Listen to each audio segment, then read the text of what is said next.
श्री कृष्ण कन्हैया लाल की जय। श्री निजानंद स्वामी की जय। श्री प्राणनाथ प्यारे की जय। हमारे पुरमान में हक्के केते लिखे कलाम, माशुक मेरा मोहम्मद, आशिक मेरा नाम। आशिक मेरा नाम। श्री कृष्ण कन्हैया लाल की जय। मंगलाचरण पूर्ण होने के पश्चात अब मुखारविंद का वर्णन खास कर रहे हैं। तो मुखारविंद का तात्पर्य केवल मुख ऐसा नहीं है, ये पूरा मुखमंडल, तो उसको समझना चाहिए। केश तिलक नीलाट पर दो रेखा चली लग कान। अब ये पूरे मुखमंडल में ऊपर से वर्णन कर रहे हैं। तो नीलाट के ऊपर केशों की रेखा है और ये इधर कान तक पहुंची है। ये कृष्ण तो ऐसे इधर कान तक पहुँचे। अब वो स्वाभाविक रूप से होते ही हैं, किंतु उस राज्य के बड़े सुंदर हैं, इसलिए उसका वर्णन कर रहे हैं। केश न कोई घट बड़ा, शोभा चाहिए जैसी शोभान। तो जैसी शोभा होनी चाहिए उसी प्रकार से मिले हुए एक केस हैं। जैसे हमारे हैं ऊपर नीचे होंगे और उसको काट छांट करके कई लोग मिलाते हैं, तो ऐसे करने की आवश्यकता नहीं पड़ती है। जैसे चाहिए जैसे शोभा बढ़ती है उस प्रकार के ही हैं। एक श्याम नूर केशन की चली रोशन बांध किनार। तो अब वो केश से भी प्रकाश निकलता है। तो एक तो मुखमंडल में तो ये ललाट का प्रकाश है गौर, और फिर वो केश का कुंतल, संस्कृत में कुंतल भी बोलते हैं, तो उनका है वो श्याम वर्ण का। तो इस तरह के से प्रकाश है। रोशन चली रोशन बांध किनारा, तो दोनों ऐसे किनारे बांध करके तो उसमें उसी हिसाब से तो उससे भी प्रकाश निकलता है। दूजी गौर नीलाट संग, ललाट के साथ ललाट का तो वो प्रकाश से गौर वर्ण का है। तो दोनों मिलते हैं, तो दोनों का किनारा ऐसे घूम करके ऐसे वो मुड़ करके तो आगे जाते हैं। करे जंग जोर अपार, तो परस्पर तो दोनों में अब श्याम वर्ण का प्रकाश ज़्यादा तेज है या गौर वर्ण का, तो ऐसा कह नहीं सकते हैं। तो दोनों बराबर तो एक दूसरे से कंपटीशन करते हुए आगे बढ़ रहे हैं, ऐसा लगता है, ये कहना चाह रहे हैं। शोभा चली आई लवने लग, पीछे आई कान पर होए। ये लवन शब्द है, कहीं शब्दकोश में तो नहीं मिला खास रूप से, किंतु ये परंपरागत कहते आ रहे हैं, कनपटी ऐसा करके कहते हैं। तो ये शोभा ये उसमें कान के पीछे तक और आगे भी, तो दोनों तरफ तो वहाँ तक पहुँचती है। पीछे आई कान पर होए, तो फिर तो वहाँ से कान तक तो ये शोभा पहुँची है। आए मिली दो तरफ की, शोभा कहवे न समर्थ कोय। तो ये दोनों तरफ, तो इधर दाएं साइड में भी और बाएं साइड में भी, दोनों तरफ तो ये शोभा सुंदर रूप से दिखाई देती है। तो ये शोभा ऐसी ही है, ऐसा बोलने में कोई भी समर्थ नहीं है। तो ये बड़ी ही सुंदर शोभा है, देखते जाते हैं तो और ज़्यादा सुंदर दिखाई देने लगती है। याई भात भौ नेत्र संग, करत जंग दो जोर। तो इसी प्रकार भ्रिकुटी है, भौ का तात्पर्य भ्रिकुटी है, आँख के ऊपर की भ्रिकुटी है, वो भी ऐसी उसमें कमान की तरह से है। तो करत जंग दो जोरा, तो दोनों तरफ के, तो उसमें बड़ी सुंदर वो लगती है। तो स्याह उज्ज्वल सरवर दो चली चढ़त टेढ़ी अनि मरोरा। तो जैसे आँख, तो ये आँख का ये भाग है तो इसमें सफ़ेदीपन, और ये भ्रिकुटी का भाग है वो श्याम उसका रंग का है। तो दोनों के वो शोभा दोनों इस तरह से चलती है। स्याह उज्ज्वल सरवर दो, श्याम वर्ण और सफ़ेद वर्ण, काले और सफ़ेद दोनों। तो ये श्याम से भी वो काला ही कहना ठीक रहेगा, काले और सफ़ेद, काला और सफ़ेद रंग का प्रकाश तो साथ साथ चलते हैं। चली चढ़ टेढ़ी अनि मरोरा। अब ये चढ़ती है, चली चढ़ टेढ़ी अनि मरोरा। तो ये ऐसे ऊपर से आकर के यहाँ तक अनि बोलते हैं तीक्ष्ण, तो तीखा भाग बन करके, नोक बन करके तो आगे तक पहुँचती है। दो अनिया भौं केसन की, दोनों तरफ भौएं और केश। तो इधर केश की भी किनारी आती है और इधर भौं की भी किनारी आती है, तो यहाँ थोड़ी सी जगह रहती है। नीलाट तले नयन पर, तो नीलाट से के नीचे आँखों के ऊपर, तो दोनों तरफ की ये वो उसकी, तो ये नीलाट के नीचे दोनों तरफ, नाक के दोनों तरफ, आँख के ऊपर भ्रिकुटी की ये शोभा है। रेखा बाँध चली दो किनारी, आए अनिया मिली बराबर। तो रेखा बाँधी चली दो किनारा, तो वो दोनों किनार के तरफ में वो एक प्रकार से पंक्ति बन करके आगे बढ़ती है, और दोनों के कोने तो ये इधर और इधर दोनों एक जैसे बराबर लगते हैं। आए अनिया मिली बराबर। दो नयन किनारी शोभित, दोनों नयनों के किनारी है दोनों तरफ, वो बड़ी सुंदर शोभा है। घटा बड़ा कोई न केस, तो उसमें केस कम ज़्यादा ऐसे नहीं है आँखों के दोनों तरफ। और ये भ्रिकुटी में भी तो ये दोनों तरफ है, तो वो जैसा चाहिए उसी प्रकार से है। स्याह उज्ज्वल दो लहरता है, कोई दे ना किसी को रेश।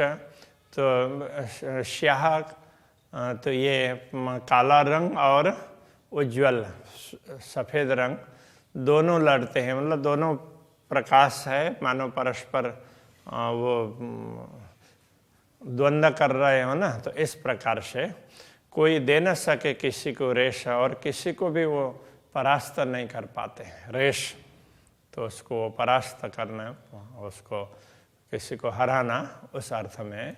तिलक नीलाट न किन किया, असल बन्यो रोशन।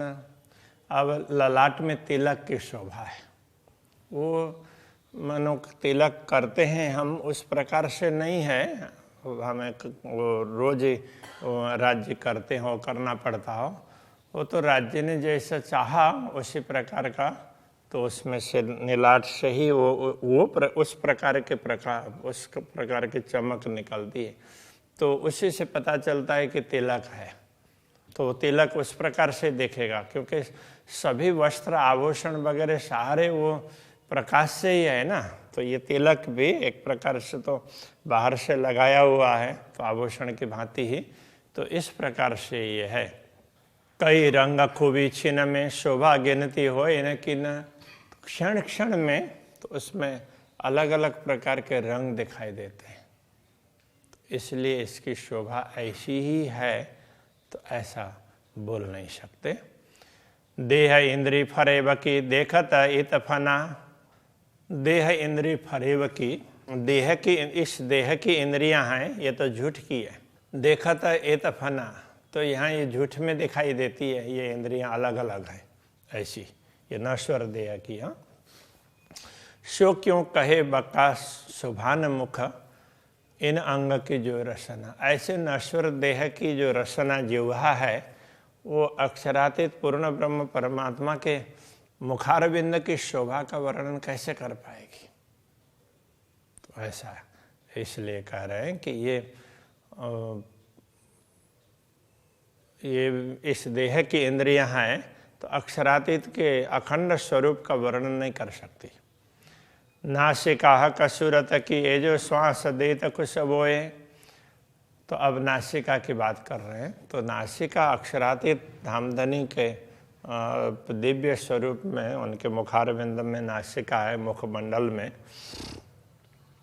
तो नासिका के गुण क्या है?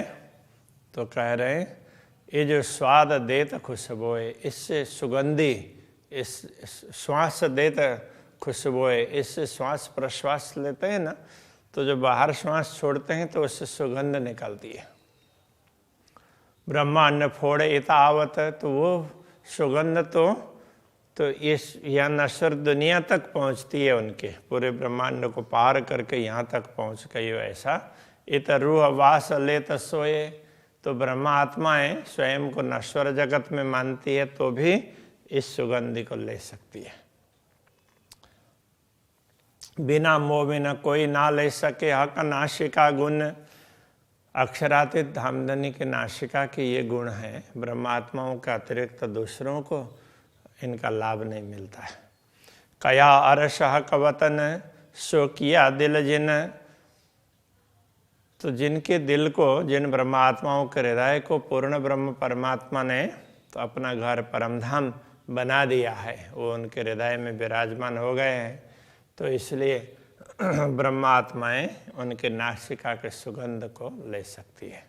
हक सूरत की बारीकियाँ ये जाने अरस अरवाए, अक्षरातीत धामधनी के स्वरूप में जो भी ऐसी सूक्ष्मताएं हैं उसको ब्रह्मात्माएं ही समझ सकती है। हक सूरत तो जान ही जो कोई और होए इब्तदाए, तो इब्तदाए का तात्पर्य आदि काल में, तो इस सृष्टि से पूर्व दूसरे कोई होते, उनका किसी का अस्तित्व होता, वो जान सकते ना। तो अक्षरातीत धामधनी के समक्ष तो ब्रह्मात्मा ही है, इसलिए दूसरों को कुछ भी मालूम नहीं है। तीन खूने तले नासिका, खूना चढ़ता चौथा ऊपर, तो नासिका में नीचे 3 कोने हैं। अब उसमें जैसे नासिका को देखते हैं तो ये हो गया और ऐसे, और ये ऐसे मिला करके, तो ये तो उस प्रकार का वो कोना बनता है। तो नासिका में 3 कोने बनते हैं। खूना चढ़ता चौथा ऊपर, तो अब ये यहाँ से लेकर के यहाँ ये, और फिर ये एक आ गया, तो एक यहाँ हो गया, इधर ये हो गया, एक इधर हो गया, 3 हो गए। चौथा ये ऊपर जाता है और यहाँ मिलता है, तो वो चौथा। ए खूबी जाने रूह अरस की, ए जो अनि आई नमती उतर, तो ब्रह्मात्मा ही इस विशेषता को जान सकती है कि ये जो अनि आई नमती उतरा। तो नासिका में ये कोना है, नासिका का अग्रभाग है, इसका कोण भी ऊपर से नीचे उतरता उतरता ये कोण, ये वही भाग ऊपर नुकीला, तो यहाँ आकर के नुकीला बनता है, तो बड़ा सुंदर लगता है। तो ये शोभा ब्रह्मात्मा ही जान सकती है। 2 छिद्रों के गिरदवाए यूं पाखड़ी फूल कटाव, तो दोनों छिद्र हैं नासिका के, और उसको थोड़ा सा ऐसा करके देखेंगे तो वो आईने में देखना पड़ेगा। तो ये भी कैसे लगेंगे? तो ये जैसे पंखुड़ी का किनार है ना, तो इस प्रकार का वो लगेगा, दोनों तरफ 2 पंखुड़ी। तो बीच अनि आई जो नासिका, ये मोमिन जाने मुख भाव, तो अब ये दोनों के एक तरफ एक पंखुड़ी, दूसरे तरफ दूसरी पंखुड़ी, और बीच में ये, तो ये अनि आई है, तो नोक तो बीच में, तो ये ब्रह्मात्मा इसको समझ सकती है। तो अक्षरातीत धामधनी के मुख के भाव को, इन अनियों और अनि मिली, 3 उतर अनि हुई दोए, तो ये इस अनि से दूसरे आ करके, तो यहाँ इधर भी कोना बनता है, और तो यहाँ बीच में भी जाकर के कोना बनता है दोनों तरफ। तो इस तरह से ये तो वो आईना रख करके एक एक करके देखेंगे तो फिर अपना पता चलेगा, तो उससे हम अक्षरातीत धामधनी का बहुत ही विशिष्ट है तो वो समझ सकते हैं। किनार तले 2 छिद्र के शोभा लेता ती सोए, तो दोनों छिद्रों के किनारे में ये इसकी शोभा बड़ी सुंदर दिखाई देती है। 2 छिद्र तले अधर ऊपर, 3 बीच लाख खूने 3, तो अब ये दोनों आँख, ये नाक के छेद हैं उसके नीचे, और ये अधर कहने से वैसे तो नीचे का ओठ उसको अधर ओष्ठ और ऊर्ध्व ओष्ठ होता है, लेकिन अधर कहने से दोनों ओठ ही मान लेते हैं, इसलिए ओठ के ऊपर ऐसा कहना पड़ेगा। ओठ के ऊपर, अधर ऊपर, ओठ के ऊपर, तो दो ये जैसे छिद्र के नीचे, नाक के छिद्र के नीचे, तो यहाँ भी ऐसा कोना बना हुआ होता है, तो ये त्रिकोण ऐसा बना हुआ होता है। तीन बीच लाक खूने तीन, तो ये लाक गोलाई है तो वो भी 3 कोने वाला त्रिकोण दिखाई देता है। सोई शोभा जाने इन अधुर की जो होए मुख हुकुम अधीन, तो इस शोभा को वही ब्रह्म आत्माएं समझ सकती है जो अक्षरातीत धामधनी के मुखारविंद से जो आदेश मिलता है उस आदेश का पालन करती है, उसके अधीन होती है, वो ब्रह्म आत्मा इस बात को समझ सकती हैं। और तले जो अधूरा 2 जोड़ शोभित जो मुख, तो अब उस त्रिकोण के नीचे अब 2 ओष्ठ है, तो दोनों जुड़ करके फिर मुख की जुड़ने के बाद में वो मुख की शोभा बनती है। रेखा लाल 2 शोभित, और ऐसे जुड़ जाते हैं तो दोनों में वो लाल लाइन ऊपर की और नीचे की लाल लाइन और बीच में भी जुड़ी हुई है, ऐसा लगता है। रुआ देख पावे अति सुख, तो ये देख करके ब्रह्म आत्माओं को बड़ा आनंद आता है। तले अधूरा के लाक जो मुख बरार बर अनितिन, अधर के नीचे भी ये यहाँ पर ये गहराई है, तो वो भी ये गहराई इस तरह से यहाँ से लेकर के इधर तक पहुँची हुई होती है, तो मुख जितना खुला है तो इतने तक ये गहराई होती है।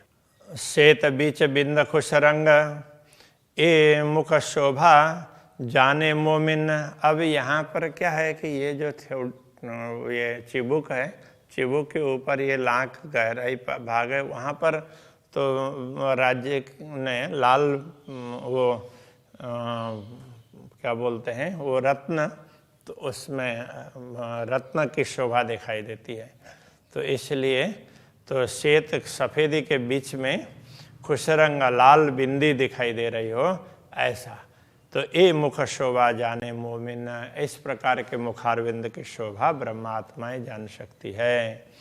इन तले गौर हरवटी जानो मुख सदा हंसत, उसके नीचे गौर हरवटी है, चिबुक की शोभा ये गौर वर्ण की है, और ये जानो सदा मुख हंसत, तो हमेशा ये मुखारविंद हंसता हुआ हो ऐसा दिखाई देता है।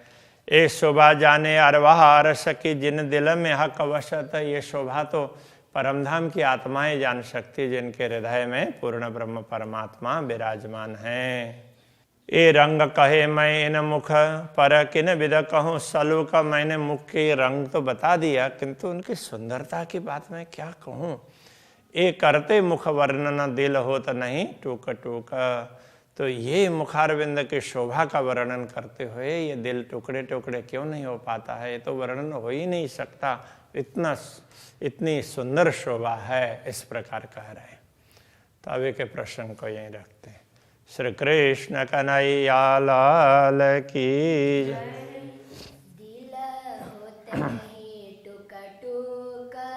दिल होत नहीं टूक टूक, ए रंग कहे मैं इन मुख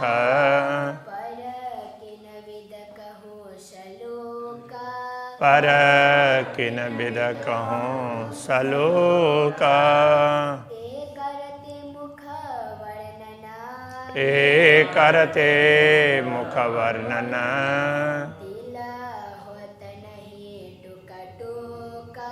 दिल होत नहीं टूक टूक,